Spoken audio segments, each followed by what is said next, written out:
My name is Zane, and today I am finally ready to speak the words that have been trapped in my chest like a suffocating burden for years. This is not a tale I heard from someone else, nor is it a story passed down through generations of whispered warnings. This is the living hell that my family and I endured, a nightmare that transformed our lives forever. They say that a home is meant to be a sanctuary, a place of peace and comfort where the soul finds rest. But for us, our home became a graveyard where we went to be buried alive, waking each morning to a new horror that chipped away at our sanity piece by piece. It was the year 2017 when my father, Hassan, made a decision that would haunt us for the rest of our lives. Tired of the relentless chaos and suffocating pollution of the city, he decided that our family needed a fresh start. He wanted us to experience the tranquility of village life, to breathe clean air, and to live in a home that offered space and serenity. The house he found was nothing short of magnificent. From the outside, it looked like something straight out of a historical novel. Its walls were tall and imposing, built with red bricks that had weathered decades of sun and rain. The windows were crafted in an old-fashioned style, with wooden frames and intricate latticework that cast beautiful shadow patterns during the day. The courtyard was vast, large enough to host family gatherings and provide a space for children to play. The moment I stepped through the main entrance, however, something felt profoundly wrong. The air inside was thick and heavy, as if the house had been holding its breath for centuries and had forgotten how to exhale. I remember thinking that the oxygen seemed scarce, replaced by an eerie, musty odor that reminded me of ancient tombs and forgotten relics. It was as if a room that had been sealed for hundreds of years had suddenly been opened, releasing all the trapped memories and secrets it had held captive. But we were a family of optimists, and we dismissed these initial feelings as the natural awkwardness of settling into a new environment. We convinced ourselves that every house has its own unique smell, its own distinct personality. We were wrong. So terribly, terribly wrong. The first day of our new life was spent unpacking boxes, arranging furniture, and trying to make this ancient structure feel like our home. My mother, Amina, worked tirelessly in the kitchen, preparing our first meal in this house. My father spent hours in the courtyard, tending to the overgrown plants that had been neglected for years. My younger sister, Aisha, ran through the corridors with childish excitement, exploring every nook and cranny of our new domain. By evening, exhaustion had claimed us all. The physical labor of moving had drained our energy, and we collapsed into our beds with the hope of a restful night's sleep. But sleep, as we would soon discover, was a luxury that this house did not grant. The first incident occurred in the dead of night, around 2:00 a.m. The room was engulfed in absolute darkness, the kind of darkness that feels almost tangible, pressing against your skin and smothering your senses. My mother had drifted into a restless sleep, her body tired but her mind still alert to the unfamiliar sounds of our new home. Suddenly, her eyes snapped open. She later told me that she couldn't explain why she woke up, only that some primal instinct had pulled her from her dreams. The room was quiet, but something was different. The air had changed. It had grown so cold that her breath began to form clouds of vapor in front of her face, even though we were in the middle of summer. Her eyes, half open and adjusting to the darkness, scanned the room, and then she saw it. In the corner of the room, where the shadows of the wardrobe pooled into a dark mass on the floor, something was moving. At first, she thought it was just her imagination playing tricks on her tired mind. But as she focused, she realized that the shadow was deeper than it should have been, denser and more substantial than the ordinary darkness of the room. This shadow was alive. It began to move, slowly and silently, sliding across the floor with a grace that seemed impossible for something so formless. It crept toward her bed, inch by inch, leaving no trace of its passage. My mother's body froze in terror. She wanted to scream, to call out to my father who lay sleeping beside her, but her voice was trapped in her throat, strangled by an invisible grip of fear. As the shadow drew closer, she felt a wave of icy air wash over her face, so cold that it burned like frostbite. It was as if a corpse had leaned over her and exhaled its final breath directly onto her skin. The stench that accompanied that breath was indescribable, a mix of decay, damp earth, and something metallic, like old blood. Her heart pounded so violently that she was certain it would burst out of her chest. With every ounce of willpower she possessed, she began to recite the Ayatul Kursi, the powerful verses of protection that she had learned as a child. She squeezed her eyes shut and whispered the words with trembling lips, her voice barely audible even to herself. A few moments passed, though they felt like hours, and then the oppressive weight in the room lifted. The cold retreated, and the shadow dissolved back into the ordinary darkness of the corner. But my mother did not sleep that night. She lay awake, staring at the ceiling, knowing with absolute certainty that we were not the masters of this house. We were merely guests, and the true owner was something far older and far more malevolent than any of us could comprehend. The next morning, my mother tried to brush off the incident as a nightmare brought on by the stress of moving. She didn't want to alarm my father or cause unnecessary panic, but I could see the shadows under her eyes, the way her hands trembled slightly as she poured tea, and the way she kept glancing over her shoulder at empty corners. She thought she had hidden her terror well, but I knew my mother too intimately to be fooled. I asked her if something had happened during the night, and she simply smiled and said she had slept poorly because of the unfamiliar bed. I didn't press further, but a knot of unease had already formed in my stomach, and it would only grow tighter as the days went on. The second night arrived with a sense of foreboding that none of us could articulate. We had barely recovered from the first shock, and we tried to reassure ourselves that the previous night's events were nothing more than a vivid nightmare. My father, ever the practical man, suggested that the old house was simply settling and that the drafts and creaks were natural. We went to bed early, hoping that a full night's rest would restore our spirits. But at exactly 3:00 a.m., the hour that is often whispered to be the time of devils and dark forces, we were jolted awake by a deafening crash that seemed to shake the very foundations of the house. The sound came from the kitchen, and it was unlike anything we had ever heard. It was as if someone had taken all the heavy steel pots and pans and hurled them with tremendous force onto the stone floor. The clatter was so violent that the walls trembled and the windows rattled in their frames.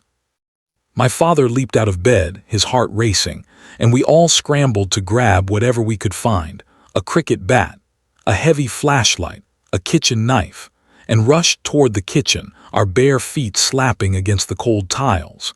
The adrenaline was pumping so fiercely that I could hear my own heartbeat thundering in my ears, drowning out all other sounds. When we burst into the kitchen, we were met with a sight that made our blood run cold. The room was perfectly tidy.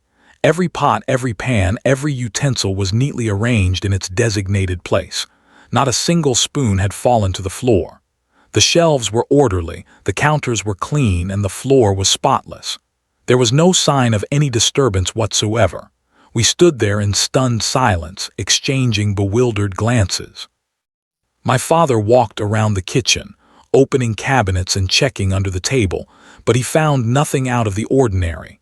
We tried to convince ourselves that it had been a collective hallucination, that our tired minds had played a cruel trick on us. But deep down, we all knew that what we had heard was real. As we turned to leave the kitchen and make our way back to our rooms, a sound sliced through the silence like a blade. It came from the corridor near the main entrance, where the darkness was thickest and most impenetrable.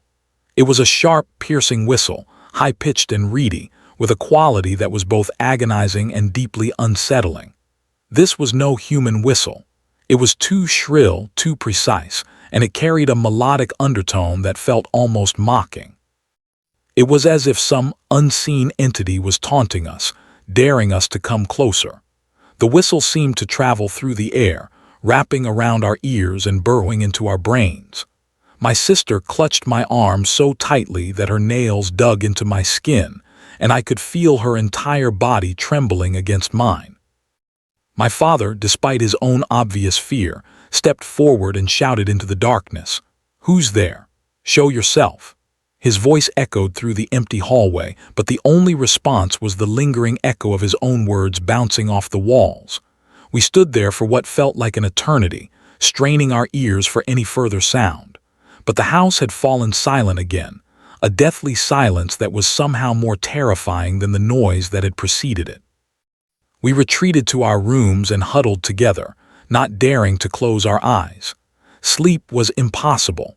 We simply waited for the dawn, counting the minutes until the first light of morning would chase away the shadows. The third night was the most harrowing of all.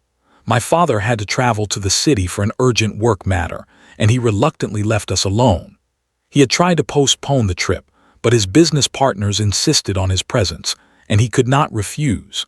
He assured us that he would return by the next afternoon, and that we should lock all the doors and windows and not open them for anyone. My mother tried to put on a brave face, but I could see the fear lurking behind her eyes. She spent the entire day performing extra prayers and reciting protective verses, and she even sprinkled salt around the thresholds of all the doors. But deep down, we all knew that such measures were futile against the force that inhabited this house. That night a violent storm raged outside. The wind howled like a wounded animal, and torrential rain lashed against the windows. Thunderclaps shook the sky, and lightning illuminated the rooms in sudden, stark flashes. My mother and I sat in the living room trying to distract ourselves with a card game, while my sister had already fallen asleep in her room, exhausted from the tension of the past 2 days. The clock struck midnight, and at that precise moment, the lights in the house began to flicker. The bulbs dimmed and brightened erratically, as if the electricity itself was suffering from a seizure. Then, with a final, violent surge, every light in the house went out, plunging us into absolute darkness. The storm outside only added to the terror, with the lightning casting eerie silhouettes through the windows and the thunder roaring like the growl of a hungry beast. But it was what we heard behind us that made our blood freeze. It started as a low, dry chuckle, a sound that was raspy and cracked, like the voice of someone who had not spoken in centuries. Then it grew into a full, mocking laugh, filled with malice and contempt. It was so close that I could feel the breath of the laugher on the back of my neck. I spun around, but there was nothing there, only the impenetrable darkness. My mother grabbed my hand, and I could feel her nails digging into my palm. She began to recite prayers under her breath, her voice quivering with fear. I fumbled for my phone and activated the flashlight. The beam cut through the darkness, illuminating the living room in a narrow cone of light. What I saw next will be burned into my memory until the day I die. In the center of the room, standing completely still, was a figure that was at least 7 feet tall. It was a silhouette of pure darkness, so black that it seemed to absorb the light rather than reflect it. It looked like it was made of smoke or shadow, and its edges flickered and rippled as if it were constantly shifting between solidity and vapor. But what horrified me most was its face. Where its eyes should have been, there were only 2 hollow pits, and deep within those pits, red embers glowed like dying coals, pulsing with a malevolent light. The figure did not move toward us. It simply stood there, staring at us with those burning, empty sockets. And though it made no sound, I could hear its voice inside my head, a low, guttural whisper that felt like claws scraping against the inside of my skull. It wasn't speaking in any language I recognized, but somehow I understood its meaning. It was telling us that we were intruders, that we had no right to be in this house, and that our presence was an insult to its ancient dominion. The voice was not a single voice, but a chorus of countless others, all speaking in unison, all filled with hatred and hunger. I wanted to run, but my legs refused to move. I felt as if I were rooted to the spot, paralyzed by an invisible force. My mother, however, found the strength to act. She grabbed the small bottle of holy water that she always carried with her, unscrewed the cap, and flung its contents toward the figure. The drops of water seemed to sizzle and evaporate in midair, and the figure recoiled slightly, its form wavering like a mirage. Then, in the blink of an eye, it vanished, dissolving into wisps of black smoke that drifted toward the ceiling and disappeared. but it left behind an overpowering stench of rotting flesh, so putrid that we both gagged and had to cover our mouths with our shirts. That night we did not sleep at all. We sat in a corner of the living room with every light we could find, candles, lanterns, phone flashlights, and we prayed until the sun rose. The storm had passed, and the morning light brought a semblance of relief, but the terror of the previous night had shaken us to our core. We knew that we could not stay in this house for another moment longer. We decided to pack our belongings and leave that very day, even if it meant abandoning everything we had brought. But the house was not ready to let us go so easily. As we began to gather our things, the daytime hauntings started. While we were packing boxes in the living room, we heard the same crashing sounds from the kitchen, but when we rushed in, everything was perfectly in place. When we returned to the living room, we felt a sudden pressure on the sofa where we had been sitting, as if an invisible person had just sat down beside us. The cushion sank under an unseen weight, and we could feel a cold draft emanating from that spot. My mother's nerves were frayed beyond repair. She began to mutter incoherently, and her hands shook so violently that she could barely fold our clothes. That afternoon, my mother fell into a restless sleep on the couch, exhausted from the sleepless nights and the constant terror. She later told me that she had a nightmare that felt more real than anything she had ever experienced.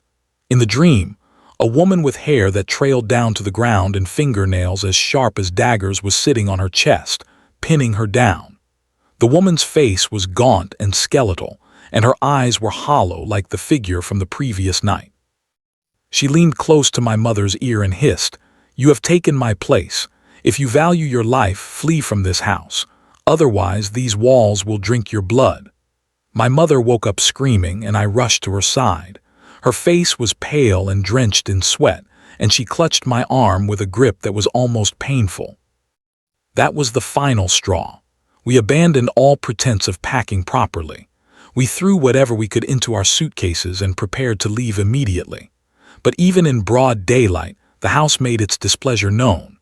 As we carried our bags toward the front door, we heard strange scratching sounds coming from inside the walls, followed by low, murmuring whispers that seemed to come from everywhere and nowhere at once. The whispers grew louder and more urgent, as if 1,000 dead souls were all speaking at the same time. And then, just as we reached the entrance, a booming, resonant voice filled the entire house, a voice that was unmistakably a command, not a plea. It shouted, "Get out! Get out!" The words echoed through every room, shaking the windows and rattling the doors. We did not need to hear it twice. We dropped everything we were carrying and bolted out of the front door, not even bothering to lock it behind us. We threw ourselves into our car, and my mother drove with reckless speed, her foot pressed hard on the accelerator. The tires screeched as we sped away from that cursed place, and we did not look back. Only when we had put several miles between us and the house did we finally allow ourselves to breathe. The weight that had been pressing on our chests for days seemed to lift, and we all let out a collective sigh of relief. Later, when we had found temporary refuge in a nearby town, we decided to ask the villagers about the house. Their faces turned pale as soon as we mentioned it, and they exchanged uneasy glances. One elderly man, his voice trembling, told us the truth. The house had been built over an ancient graveyard, a burial ground that had been forgotten for centuries. Before we had moved in, several other families had tried to live there, but none had lasted more than a few days. Some had fled in the middle of the night, leaving all their possessions behind. Others had been driven to madness, and a few had even lost their lives under mysterious circumstances.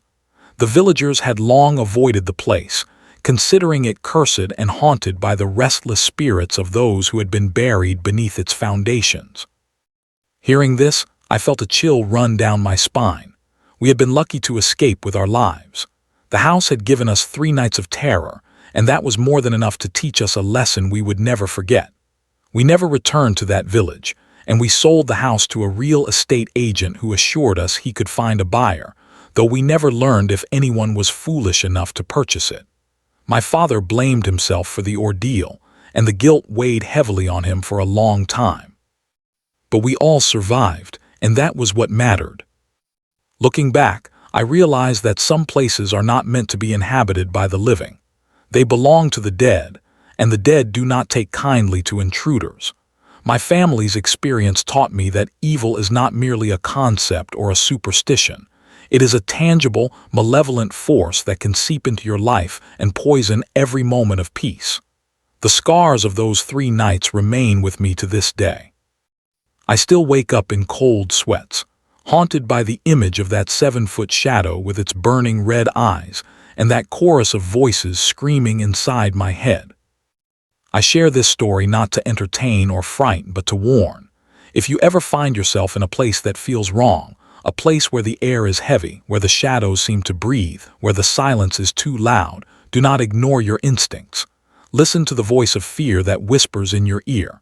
It may be the only thing that saves your life. And if you ever consider buying an old house in a remote village, do your research first. Ask the locals. Find out what lies beneath the ground. Because some homes are not made of bricks and mortar. They are made of anguish and torment, and they will consume you if you give them the chance. This is my story. It is a true story, and it is the heaviest burden I have ever carried. I have told it now, and I hope that by sharing it, I can finally lay some of that burden down. But the memories will never truly fade. They will remain with me, a constant reminder that the world we live in is not as safe and rational as we like to believe. There are forces beyond our understanding, and they are not always benevolent. Trust your heart, trust your gut, and never, ever stay in a place where your soul does not feel at ease. Because some doors once opened can never be closed again, and some shadows once seen will follow you for the rest of your days.